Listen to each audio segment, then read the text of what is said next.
عدل باب نمبر 3۔ اسلامی حکومت کا بنیادی فریضہ یہ ہے کہ وہ ملک میں عدل قائم کرے۔ عدل کا تقاضا تو زندگی کے ہر شعبے میں ہوتا ہے، لیکن اس جگہ ہم صرف عدالتی عدل کے متعلق بات کریں گے، جس کا تعلق قانون سے ہے۔ قرآن عدل کرنے والی ایجنسی یعنی عدالت کے لیے بھی ضروری رہنمائی دیتا ہے۔ عدل کے سلسلے میں ایک اہم بنیادی حقیقت کا سمجھ لینا ضروری ہے۔ دنیا کے عام تصور کے مطابق عدالت کا منصب ملک کے مروجہ قوانین کے مطابق متنازع معاملات کے فیصلے کرنا ہوتا ہے۔ اس لیے جب کوئی فیصلہ مروجہ قانون کے مطابق ہوگا تو اسے مبنی بر عدل کہا جائے گا۔ لیکن ذرا سوچئے کہ اگر خود وہ قانون ہی عدل پر مبنی نہ ہو تو اس کے مطابق فیصلہ مبنی بر عدل کس طرح قرار پائے گا؟ لہذا قرآن کریم بنیادی طور پر یہ کہتا ہے کہ ملک کا قانون بھی عدل پر مبنی ہونا چاہیے۔ اس باب میں وہ اس فلسفیانہ بحث میں نہیں الجھتا کہ قانون کے مبنی بر عدل ہونے سے مفہوم کیا ہے اور عدل کی تعریف کیا ہے۔ اس کا خطاب اسلامی مملکت سے ہے، اس لیے وہ مختصر الفاظ میں یہ دو ٹوک فیصلہ سنا دیتا ہے: من لم يحكم بما انزل الله فاولئك هم الكافرون۔ سورت 5 آیت 44۔ مفہوم اس کا یہ ہے جو خدا کی نازل کردہ کتاب کے مطابق فیصلے نہیں کرتے تو انہی لوگوں کو کافر کہا جاتا ہے۔ یعنی اگر حکومت کا قانون کتاب اللہ کے مطابق ہے تو وہ اسلامی مملکت ہے، اگر اس کے مطابق نہیں تو وہ کافرانہ حکومت ہے۔ جو قانون کتاب اللہ کے مطابق ہوگا وہ مبنی بر حق قرار پائے گا، جو اس کے خلاف ہوگا وہ ظلم پر مبنی ہوگا۔ اسی لیے اس نے عدل کرنے والوں کے متعلق کہا ہے یہدون بالحق وبہ یعدلون۔ سورت نمبر 7 آیت 158۔ وہ حق کی طرف لوگوں کی رہنمائی کرتے ہیں اور اسی کے مطابق عدل کرتے ہیں۔ الحق کے مطابق عدل ہی در حقیقت عدل ہے۔ اگر قانون ہی الحق کے مطابق نہیں تو اس قانون کے مطابق عدل حق کے مطابق قرار نہیں پا سکتا، اور الحق کتاب اللہ کا دوسرا نام ہے۔ یہی فرق ایک اسلامی حکومت اور سیکولر حکومت میں ہے۔ سورہ صاد میں ہے یا داود انا جعلناک خلیفۃ فی الارض۔ اے داؤد، ہم نے تمہیں ملک میں حکمرانی عطا کی ہے۔ فاحکم بین الناس بالحق۔ اس سے مقصد یہ ہے کہ تم لوگوں کے متنازع امور کے فیصلے حق کے ساتھ کرو، ولا تتبع الہوی۔ اور اس میں اپنے جذبات کو قطعاً دخل نہ دینے دو۔ فیضلک عن سبیل اللہ۔ سورت 38 آیت 26۔ اگر تم نے ایسا کیا تو یہ بات تمہیں خدا کی راہ سے گمراہ کر دے گی۔ اس سے دو باتیں واضح ہیں، ایک یہ کہ ملک کا قانون الحق کتاب اللہ کے مطابق ہونا چاہیے، اور دوسری یہ کہ عدالت کو اپنے جذبات سے بلند ہو کر قانون کے مطابق فیصلہ کرنا چاہیے۔ اسی کو عدل کے مطابق فیصلہ کہا جائے گا۔ نمبر 2، نظام عدل کے لیے قرآن کا حکم یہ ہے کہ اذا حکمتم بین الناس ان تحکموا بالعدل۔ سورت 4 آیت 58۔ جب تم لوگوں میں فیصلہ کرو تو فیصلہ عدل کے مطابق کرو، مصالحت بھی عدل کے ساتھ کراؤ۔ سورہ حجرات میں ہے کہ اگر کبھی ایسا ہو کہ مسلمانوں کے دو گروہ آپس میں لڑ پڑیں فاصلحوا بینہما بالعدل۔ سورت 49 آیت 9، تو ان میں عدل یعنی کتاب اللہ کی روح سے مصالحت کرا دو۔ کسی قوم کی دشمنی بھی تمہیں اس بات پر آمادہ نہ کر دے کہ تم عدل سے کام نہ لو۔ ولا يجرمنكم شنآن قوم على ألا تعدلوا اعدلوا هو أقرب للتقوى۔ سورت 5 آیت 8۔ کسی قوم کی دشمنی بھی تمہیں اس پر آمادہ نہ کر دے کہ تم اس سے عدل نہ کرو۔ ہمیشہ عدل کرو کہ یہی شعار تقوی کے قریب تر ہے۔ مسلمانوں ہی کے نہیں، غیر مسلموں کے فیصلے بھی عدل کے ساتھ کرو۔ رسول اللہ سے ارشاد ہے کہ اگر اہل کتاب بھی تمہارے پاس فیصلوں کے لیے آئیں فاحکم بینہم بالقسط۔ سورت 5 آیت 42، تو ان کے باہمی فیصلے بھی انصاف کی روح سے کرو۔ رسول اللہ صلی اللہ علیہ وسلم سے کہا گیا کہ ہم نے تمہاری طرف یہ کتاب حق کے ساتھ نازل کی ہے، سو تم لوگوں کے فیصلے اس کتاب کے مطابق کرو اور ان کے جذبات اور خواہشوں کے پیچھے مت چلو۔ فاحكم بينهم بما أنزل الله ولا تتبع أهواءهم۔ سورت 5 آیت 48۔ الکتاب یعنی ضابطۂ قوانین خدا بندی، اس ضابطۂ قانون کو نافذ کرنے کے لیے قوت، حکومت اور میزان عدل، یہ ہیں اسلامی حکومت کے بنیادی عناصر۔ جیسا کہ پہلے بھی بتایا جا چکا ہے، سورہ حدید میں ان گوشوں کو بڑی وضاحت سے بیان کیا گیا ہے۔ ارشاد ہے، لقد أرسلنا رسلنا بالبينات وأنزلنا معهم الكتاب والميزان ليقوم الناس بالقسط وأنزلنا الحديد فيه بأس شديد ومنافع للناس وليعلم الله من ينصره ورسله بالغيب إن الله قوي عزيز۔ سورت 57 آیت 25۔ مفہوم یہ ہے، اس مقصد کے لیے خدا نے ایسا انتظام کیا ہے کہ وہ مختلف اقوام کی طرف اپنے رسولوں کو واضح دلائل دے کر بھیجتا ہے، اور ہر رسول اپنے ساتھ ضابطۂ قوانین بھی لاتا ہے۔ وہ اس ضابطۂ قوانین کی روح سے ایسا معاشرہ قائم کرتے ہیں جس میں ہر شخص کا عمل ٹھیک ٹھیک نتیجہ مرتب کرے اور یوں لوگ عدل و انصاف پر قائم رہیں۔ اس معاشرے کے استحکام کے لیے اس نے ضابطۂ قوانین کے ساتھ شمشیر خارا شگاف فولاد بھی نازل کی ہے، جس میں بڑی سختی ہوتی ہے، اور چونکہ یہ سختی عدل و انصاف کے نظام کے قیام اور مظلوموں کی حفاظت کے کام آتی ہے، اس لیے یہ نوع انسان کے لیے مضرت رساں ہونے کے بجائے بڑی منفعت بخش ہوتی ہے۔ اس سے یہ بھی ظاہر ہو جاتا ہے کہ وہ کون سے وفا شیار بندے ہیں جو اس نظام خداوندی کی مدد کرتے ہیں جو اس کے رسولوں کے ہاتھوں متشکل ہوتا ہے، حالانکہ اس کے درخشندہ نتائج ہنوز مریض شکل میں ان کے سامنے نہیں آئے ہوتے، اور وہ اپنے یقین محکم کی بنا پر اس کی خاطر ہر قسم کی قربانیاں کرتے ہیں۔ یوں خدا کا وہ نظام جو اپنے اندر غلبہ اور قوت رکھتا ہے ان لوگوں کے ہاتھوں متشکل ہوتا ہے۔ عدل کرنے میں اپنوں اور بیگانوں میں کوئی تمیز نہ کرو، رشتہ داری کے تعلقات، امیر اور غریب کی حیثیت، حتیٰ کہ اپنی ذات کے مفاد وغیرہ، ان میں سے کوئی چیز بھی عدل پر اثر انداز نہیں ہونی چاہیے۔ فیصلہ حق کے مطابق کرو، خواہ وہ خود تمہاری اپنی ذات کے خلاف ہی کیوں نہ کی جائے۔ سورہ انعام میں ہے، وَإِذَا قُلْتُمْ فَاعْدِلُوا وَلَوْ كَانَ ذَا قُرْبَى۔ سورت 6 آیت 153۔ تم جب بھی کوئی بات کرو عدل و انصاف کی روح سے کرو، خواہ وہ متعلقہ شخص تمہارا رشتہ دار ہی کیوں نہ ہو۔ عدل کا مدار شہادت پر ہوتا ہے، اور شہادت کے بارے میں قرآن کریم نے ایک ایسا بلند معیار مقرر کیا ہے جس کی نظیر شاید ہی کہیں اور ملے۔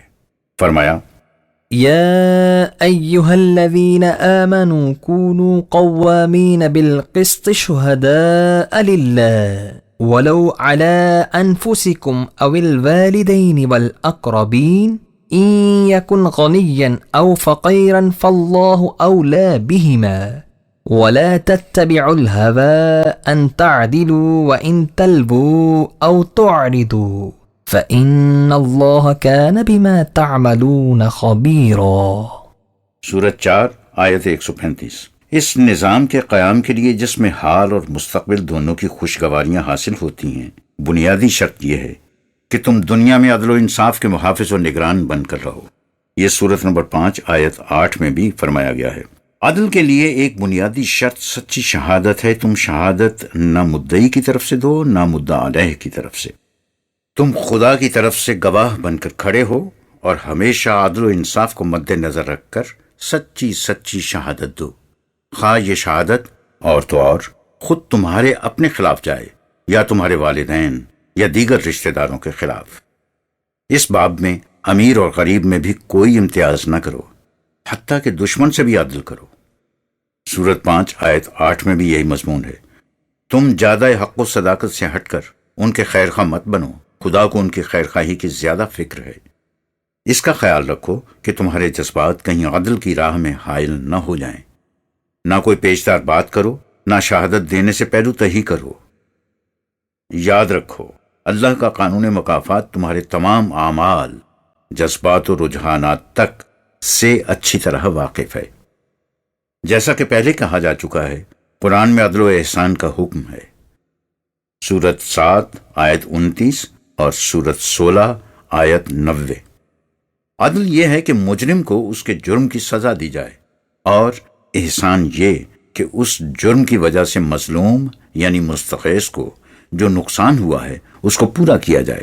لہٰذا عدل یہی نہیں کہ مجرم کو سزا دی جائے، عدل کا یہ تقاضا بھی ہے کہ مستغیث کے نقصان کی تلافی کی جائے۔ یہ اسلامی مملکت کی اولین ذمہ داری ہے۔ تفصیل اس کی ذرا آگے چل کر ملے گی۔ عدل کے متعلق اصولی احکام۔ مجرم کا تعاقب کر کے اسے قانون کے مطابق سزا دینا حکومت کا فریضہ ہے۔ اسے قصاص کہتے ہیں۔ اسی میں قوم کی زندگی کا راز پوشیدہ ہے۔ اس میں چھوٹے اور بڑے کی کوئی تمیز نہیں ہوگی۔ سورہ بقرہ میں ہے، يا أيها الذين آمنوا كتب عليكم القصاص في القتلى الحر بالحر والعبد بالعبد والأنثى بالأنثى فمن عفي له من أخيه شيء فاتباع بالمعروف وأداء إليه بإحسان ذلك تخفيف من ربكم ورحمة فمن اعتدى بعد ذلك فله عذاب علیم۔ سورہ بقرہ یعنی سورت نمبر 2 آیت 178۔ مفہوم یہ ہے، اے جماعت مومنین، تم پر یہ فریضہ عائد کیا جاتا ہے کہ قاتل کو اس کے جرم کی سزا دی جائے، یعنی اسے خود معاشرہ یا نظام کے خلاف جرم سمجھا جائے، افراد متعلقہ کے خلاف نہیں۔ سزا کے سلسلے میں عدل اور مساوات کے بنیادی اصولوں کو ہمیشہ مد نظر رکھنا چاہیے، یعنی اس میں بڑے اور چھوٹے کی کوئی تمیز نہیں ہوگی۔ سوال مقتول کی یا قاتل کی پوزیشن کا نہیں، اصل سوال تقاضۂ عدل کا ہے، جس کی روح سے ہر انسانی جان یکساں قیمت رکھتی ہے۔ مثلا اگر قاتل آزاد مرد ہے تو وہی آزاد مرد سزا پائے گا، اگر قاتل غلام ہے تو اسی غلام کو سزا دی جائے گی، اگر وہ عورت ہے تو اس کا عورت ہونا اسے سزا سے نہیں بچا سکے گا، اسے بھی سزا بھگتنی پڑے گی۔ جرم قتل کی 2 صورتیں ہو سکتی ہیں، قتل بالارادہ یعنی قتل عمد، یا سہون نادانستہ قتل۔ اول الذکر کی صورت میں سزائے موت ہے، زر فدیہ نہیں، یا جرم کی نوعیت کے لحاظ سے انتہائی سزا سے کمتر کوئی اور سزا، جیسا کہ صورت نمبر 4 آیت نمبر 93 میں بتایا گیا۔ لیکن سزا کو جرم کی حد سے بڑھ نہیں جانا چاہیے۔ سورت 42 آیت 40 اور سورت 17 آیت 33 میں بھی یہی مضمون بیان کیا گیا ہے۔ لیکن اگر قتل عمدن نہیں کیا گیا، یوں ہی سہون ہو گیا ہے، تو اس صورت میں یعنی سورت 4 آیت 92 کے مطابق دیت معاوضہ کی سزا دی جائے گی۔ اس دیت کی رقم سے اگر مقتول کا وارث برضا و رغبت کچھ چھوڑنا چاہے تو اسے اس کا اختیار دیا گیا ہے، جیسا کہ سورت نمبر 17 آیت نمبر 33 میں فرمایا گیا۔ اس صورت میں مجرم کے لیے ضروری ہے کہ جو کچھ طے ہو گیا ہے اس کی پابندی کرے اور حسن کارانہ انداز سے اس کی ادائیگی کرے، یعنی قتل سہو کی سزا مقرر کرنے میں تمہارے نشو و نما دینے والے کی طرف سے قانون میں رعایت رکھ دی گئی ہے، تاکہ اس سے تم سب کی صلاحیتیں مناسب نشو و نما پاتی رہیں۔ لیکن جو شخص اس طرح کے معاملے طے ہو جانے کے بعد زیادتی کرے تو اسے سخت سزا دی جائے گی۔ اس سے واضح ہے کہ قتل کی صورت میں مصالحت صرف قتل خطا یعنی سہون قتل میں ہو سکتی ہے، قتل عمد میں نہیں۔ قتل عمد میں مجرم کو سزا دی جائے گی۔ یہی قانون قصاص ہے جس کے متعلق کہا، وَلَكُمْ فِي الْقِصَاصِ حَيَاةٌ يَا أُولِي الْأَلْبَابِ لَعَلَّكُمْ تَتَّقُونَ۔ سورہ بقرہ سورت 2 آیت 179۔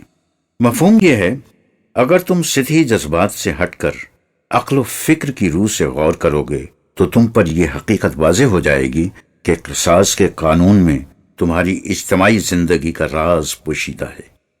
اس سے تم لاقانونیت کے خطرات سے محفوظ رہ سکو گے۔ جرم کی سزا خود مجرم بھگتے گا، کوئی دوسرا نہیں، نہ ہی کوئی بے گناہ کسی دوسرے کے جرم کی پاداش میں پکڑا جائے گا۔ ہر بوجھ اٹھانے والا اپنا بوجھ خود اٹھائے گا. ولا تكسب كل نفس إلا عليها ولا تزر وازرة وزر أخرى. سورت نمبر 6 آیت نمبر 165. مفہوم یہ ہے جو کرے گا وہی بھرے گا اور کوئی بوجھ اٹھانے والا کسی دوسرے کا بوجھ نہیں اٹھائے گا. نظام عدل ایسا ہونا چاہیے جس میں کوئی شخص مجرم کو کچھ فائدہ نہ پہنچا سکے، نہ ہی کسی کی سفارش قبول کی جا سکے، نہ ہی مجرم سے کچھ لے کر اسے چھوڑ دیا جائے، نہ ہی کوئی اس کی سزا سے بچنے کے لیے مدد کر سکے. ارشاد خداوندی ہے واتقوا يوما لا تجزي نفس عن نفس شيئا ولا يقبل منها شفاعة ولا يؤخذ منها عدل ولا هم ينصرون. سورت نمبر 2 آیت نمبر 48. مفہوم یہ ہے کوئی شخص کسی مجرم کا ذرا سا بوجھ بھی نہیں بٹا سکے گا. ہر ایک کو اپنے کیے کی سزا خود بھگتنا پڑے گی، جیسا کہ سورت نمبر 6 اور آیت نمبر 165 میں بھی فرمایا تھا.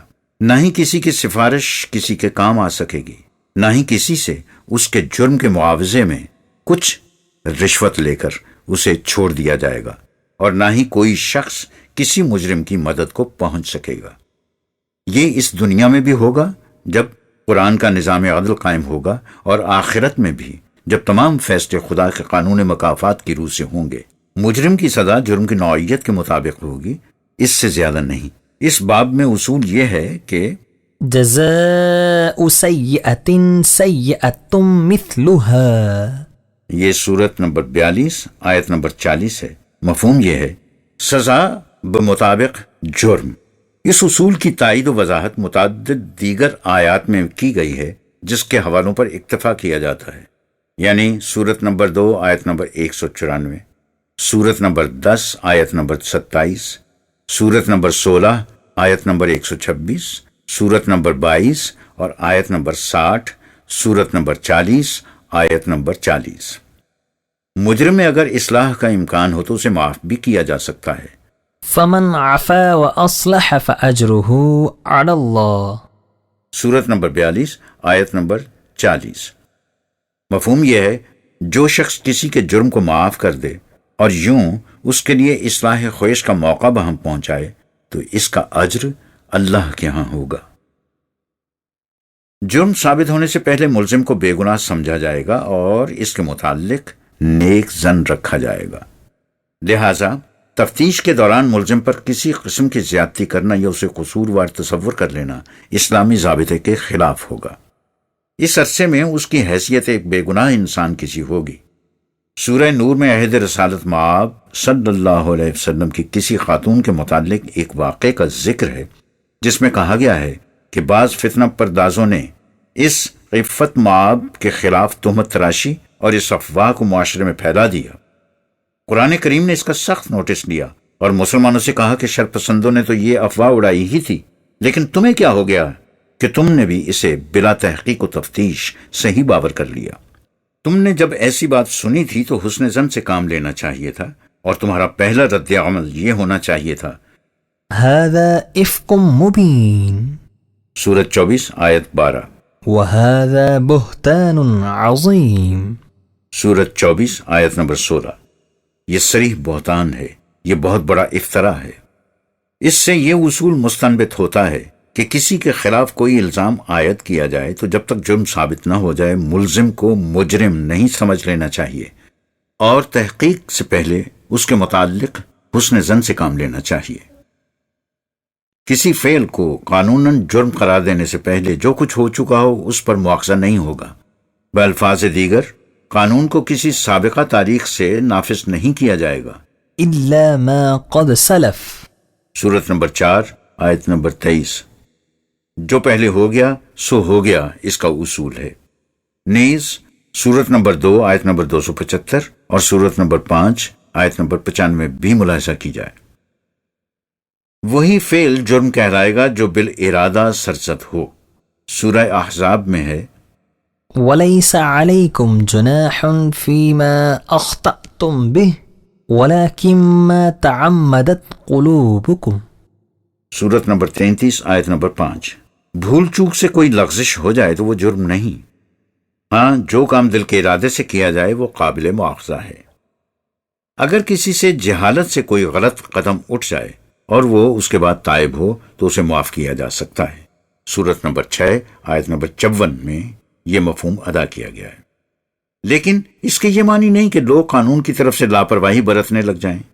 لاپرواہی کو الگ جرم قرار دینا چاہیے۔ مثلا قتل عمد بلا ارادہ کی سزا موت، لیکن قتل بالخطا یعنی سہون قتل کی سزا دیت، خون بہا ہے۔ سورت نمبر 4 آیات نمبر 92 اور 93۔ اس کے معنی یہ ہیں کہ لاپرواہی کو بھی قابل مواخذہ قرار دیا گیا ہے، لیکن بالارادہ فعل جتنا سنگین جرم نہیں۔ کسی سے کوئی جرم جبرن کرایا جائے تو وہ مجرم نہیں ہوگا۔ سورت نمبر 16 آیت نمبر 106۔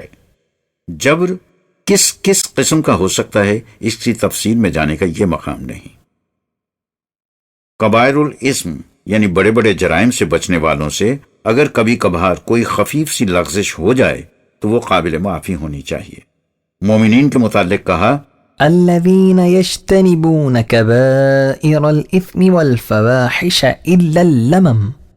سورت نمبر 53 آیت نمبر 32 ونیز سورت نمبر 42 آیت نمبر 27 ونیز سورت نمبر 42 آیت نمبر 37۔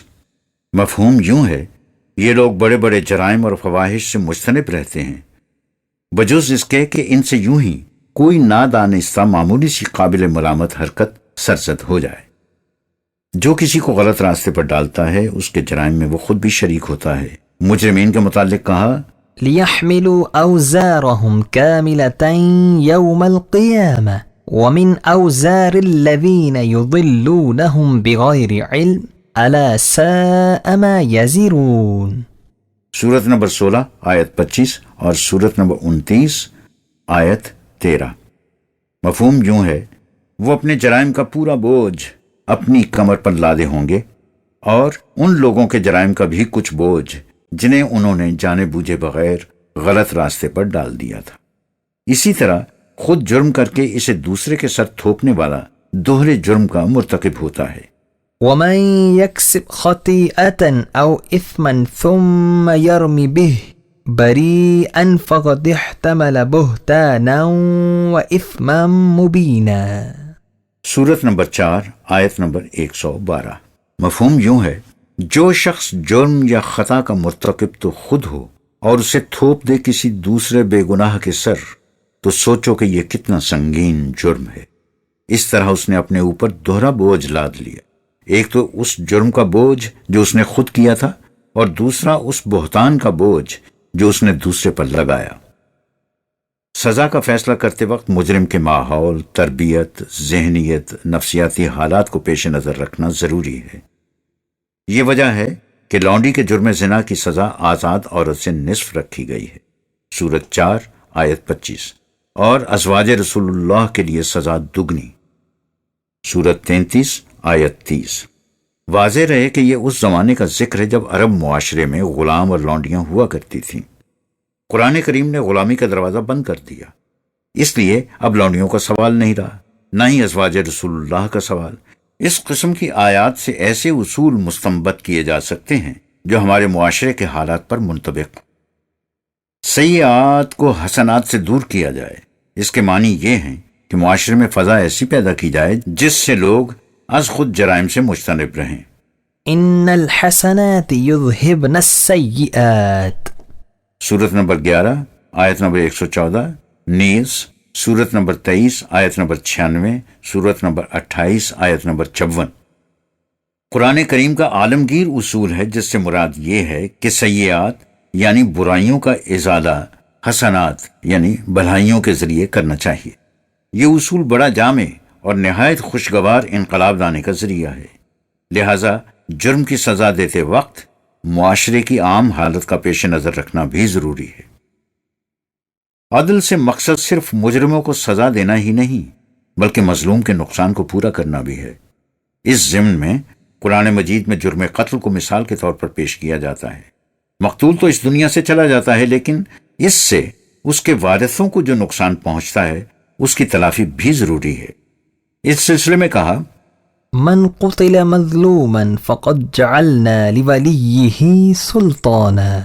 سورت نمبر 17 آیت نمبر 33، جو شخص بے گناہ مارا جائے تو نظام خداوندی اس اقتدار کی بنا پر جو اسے حاصل ہے اس کے وارثوں کا پشت پناہ بنے گا۔ اس مثال سے ایسا اصول مستنبط کیا جا سکتا ہے جس کا اطلاق اسی قسم کے تمام واقعات پر ہو سکے۔ جہاں تک مظلوم کا نقصان پورا کرنے کا تعلق ہے، اس باب میں مظلوم مدعی ہوگا اور حکومت مدعا علیہ، اس لیے کہ حکومت کا فریضہ یہ ہے کہ وہ اپنی حدود کے اندر بسنے والے افراد کی جان، مال، عزت، آبرو، ہر شے کی حفاظت کرے۔ لہٰذا اگر کسی شخص کا نقصان اس کی اپنی غفلت یا لاپرواہی سے نہیں ہوا تو اس کی تلافی حکومت کے ذمے ہوگی، اور اس نقصان میں مالی یا جسمانی نقصان ہی شامل نہیں، ذہنی اور قلبی اذیت بھی اس میں شامل ہے، کیونکہ حکومت افراد معاشرہ کو اس کی ضمانت دیتی ہے کہ لا خوف عليهم ولا هم يحزنون. سورت نمبر 2 آیت نمبر 38، نہ ان پر کسی قسم کا خوف ہوگا نہ حزن۔ خوف میں طبعی نقصان شامل ہوگا اور حزن میں ذہنی اور قلبی اذیت۔ حکومت اپنی ہر ذمہ داری کے لیے اسی طرح عدالت کے سامنے جواب دہ ہوگی جس طرح افراد معاشرہ۔ اور تو اور اسلامی حکومت کے سب سے پہلے سربراہ حضور نبی اکرم صلی اللہ علیہ وسلم کی زبان مبارک سے یہ اعلان کرایا گیا، انی امرت ان اکون اول من اسلم. سورت نمبر 6 آیت نمبر 14، مجھے حکم دیا گیا ہے کہ میں سب سے پہلے قوانین خداوندی کے سامنے سر تسلیم خم کروں۔ انی اخاف ان عصیت ربی عذاب یوم عظیم. سورت نمبر 6 آیت نمبر 15، اگر میں بھی ان قوانین خداوندی کی خلاف ورزی کروں تو سزا سے نہیں بچ سکتا۔ اس لیے قانون سے مستثنا نہ حکومت قرار پا سکتی ہے اور نہ ارباب حکومت میں سے کوئی، حتیٰ کہ سربراہ مملکت بھی نہیں۔ جرائم کے سلسلے میں قرآن کا فلسفہ یہ ہے کہ ہر جرم کا اثر مجرم کی اپنی ذات پر پڑتا ہے، اس لیے سب سے پہلے مجرم خود اپنے خلاف جرم کرتا ہے۔ ومن يكسب اثما فانما يكسب على نفسه. سورت نمبر 4 آیت نمبر 111، مفہوم یہ ہے جو شخص کوئی جرم کرتا ہے وہ خود اپنی ذات کے خلاف جرم کا مرتکب ہوتا ہے، یعنی اس کا پہلا اثر خود اس کی اپنی ذات پر پڑتا ہے۔ جرم کا یہ اثر عدالت کی سزا سے نہیں مٹ سکتا۔ بعض جرائم ایسے ہیں جن کا اثر مجرم کی ذات تک محدود رہتا ہے، دوسروں کا اس سے نقصان نہیں ہوتا، مثلا نگاہ کی خیانت اور دل کے برے ارادے، جیسا کہ سورت نمبر 40 آیت نمبر 19 میں ارشاد فرمایا گیا۔ یہ جرائم عدالت کے احاطۂ اقتدار میں نہیں آ سکتے، لیکن ایسے جرائم جن کا اثر ان کے مرتکب کی ذات تک ہی محدود کیوں نہ ہو، مثلا منشیات کا استعمال، لیکن اگر انہیں قانون نے جرم قرار دیا تو یہ عدالت کے احاطۂ اقتدار میں آ جائیں گے۔ عدالت کے احاطۂ اقتدار میں وہی جرائم آ سکتے ہیں جو مجرم سے عملاً سرزد ہوئے ہوں، مثلا کوئی شخص کسی کے ہاں چوری کرنے کا ارادہ کرتا ہے لیکن اسے اس کا موقع نہیں ملتا تو اس ارادے کا اثر تو اس کی ذات پر پڑے گا، لیکن وہ قانون کی نگاہ میں مجرم قرار نہیں پائے گا۔ قرآن کریم نے جو کہا ہے کہ خدا کے قانون مکافات کی نگاہ انسان کے دل میں گزرنے والے خیالات تک پر بھی ہوتی ہے، تو اس کا مطلب یہی ہے کہ ایسا شخص عدالتی قانون کی نگاہ میں تو مجرم قرار نہیں پاتا، لیکن خدا کے قانون مکافات کی روح سے مجرم قرار پا جاتا ہے۔ اسی لیے وہ انسان کے خیالات اور ارادوں کی اصلاح پر زور دیتا ہے۔ اگر انسان کے ارادوں کی اصلاح ہو جائے تو جرم سرزد ہی نہیں ہو سکتے۔ اسلامی مملکت کا فریضہ ہے کہ وہ جرم کے فلسفے کی تعلیم اس طرح عام کرے کہ افراد معاشرہ ہر قسم کی غلط رفی اور قانون شکنی کے نقصانات کو علی وجہ البصیرت محسوس کریں۔ سورہ نساء کی آیات یعنی سورت نمبر 4 کی آیات 107 112 بڑی بصیرت افروز ہیں اور معاشرے سے جرائم ختم کرنے کے لیے نہایت مؤثر تدابیر کے حامل۔ حقیقت یہ ہے کہ خدا کے قانون مکافات عمل اور حیات بالآخرت پر دلائل و براہین کی روشنی میں ایمان بہت بڑی اصلاحی قوت ہوتا ہے۔ سزا کے سلسلے میں یہ امر ملحوظ رہنا چاہیے کہ قرآن کریم نے جو سزائیں خود ہی تجویز کر دی ہیں وہ ان جرائم کی انتہائی سزائیں ہیں اور ان معاشرتی اور معاشی حالات کے پیش نظر تجویز کی گئی تھیں جو اس زمانے میں عام تھے۔ یہ سزائیں انہی جیسے حالات میں دی جائیں گی۔ اگر حالات وہ نہ رہیں تو پھر ان میں اسلامی حکومت حالات کے مطابق تبدیلی کر سکتی ہے۔ اس کی ایک نظیر خود قرآن کریم میں موجود ہے۔ اسلامی مملکت کے خلاف بغاوت کی سزا، قتل کرنا یا سولی چڑھانا یا ہاتھ پاؤں کاٹ دینا یا جلا وطن کر دینا یا نظر بند کر دینا ہے۔ سورت نمبر 5 آیت نمبر 33۔ متعدد سزائیں تجویز کرنے کا مطلب یہ ہے کہ جس قسم کے حالات ہوں ان کے مطابق سزا دی جائے۔ قرآن کی تجویز کردہ سزائیں منسوخ نہیں، نہ ہی انہیں کوئی منسوخ کر سکتا ہے، لیکن وہ مشروط بحالات ہیں، اور جن جرائم کی سزائیں اس نے خود تجویز نہیں کی ان کی سزائیں اسلامی حکومت مقرر کرے گی۔ وہ حکومت اس کا بھی فیصلہ کرے گی کہ معاشرتی احکام میں سے کون کون سے احکام تعزیری قوانین کی فہرست میں شامل کیے جا سکتے ہیں۔